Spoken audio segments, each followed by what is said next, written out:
easier to prepare these traditional Chinese scallops. You simply need some rice vermicelli noodles, some fresh spring onions and a dash of soy sauce.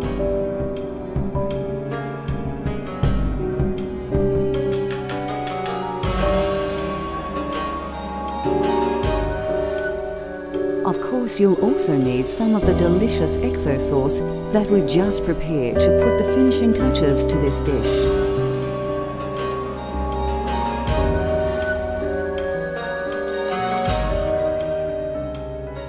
First, lay your scallops out on a plate. Now take a small handful of rice vermicelli noodles and carefully place it on top of each shellfish. Next, place a generous pinch of XO sauce on top of the vermicelli, as well as some finely sliced red chilies. Your scallops are now ready to steam. We're using a commercial kitchen steamer, but you could use any steamer designed for use at home.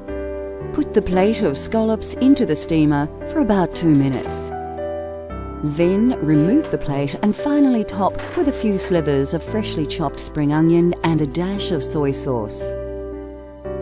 Chinese scallops with XO sauce, an incredibly healthy dish that is so simple to prepare and yet bound to impress any guest at your next Chinese banquet.